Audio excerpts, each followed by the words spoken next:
Good morning and welcome to your Farm and Home Show. My name is Joanna Coles, and this morning we're visiting with Jacob Barker. He's with Brad and he works with infrastructure management. And so glad to have you on the show, Jacob. Thank you. Excited to be here.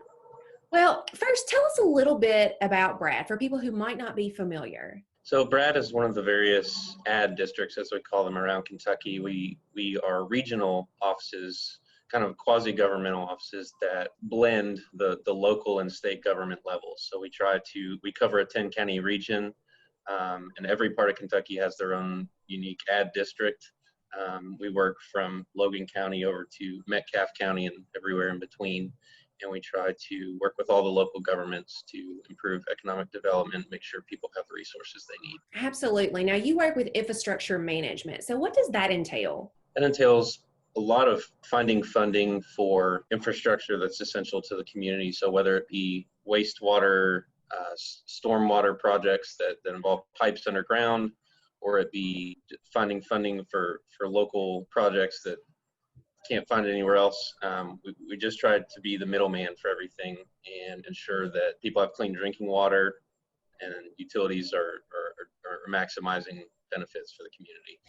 And you know, you have a neat perspective and background. And so working with agroforestry and, understanding green infrastructure and those type of things. So tell me a little bit about why people should care. Why is this important? Well, it affects all of us. Water is the number one most important resource that makes up most of the human body. It's something that we rely on every day, and more than just drinking water, it's very important to the community and recreation, other activities.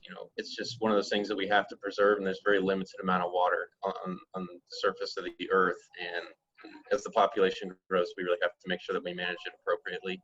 And a lot of times when people think of Brad, they think of local city government and things like that. But you're working on some projects with some riparian areas, and that's something that's very familiar in the world of agriculture. Right. I think in the past we've done a lot of things with gray infrastructure, your pipes and your pumps and your wells and things like that. I really like the idea of a more sustainable future. So I like to kind of merge the green and gray infrastructure, if you will. So using natural resources like trees and other horticultural practices to support our gray infrastructure and to clean our water and to help prevent disasters like flooding, things like that. I like to find a win-win solution that's more sustainable and cost-effective in the long run.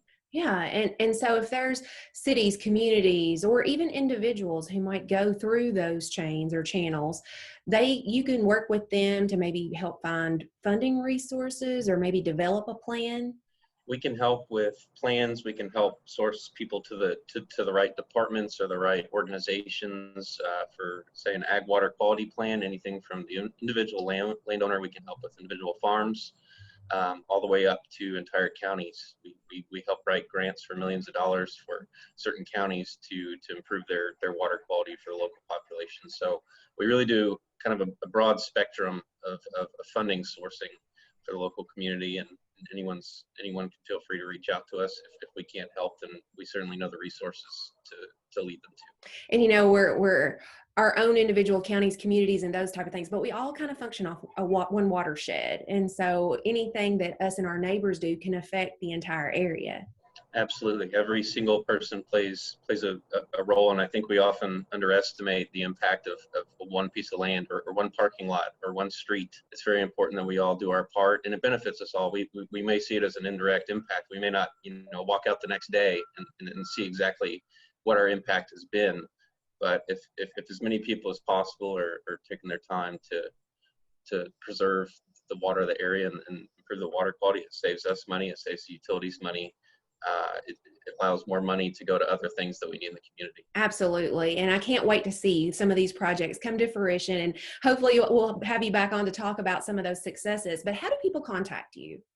I can be contacted through email, jacob.barker@bradd.org, or you can contact the local Brad office.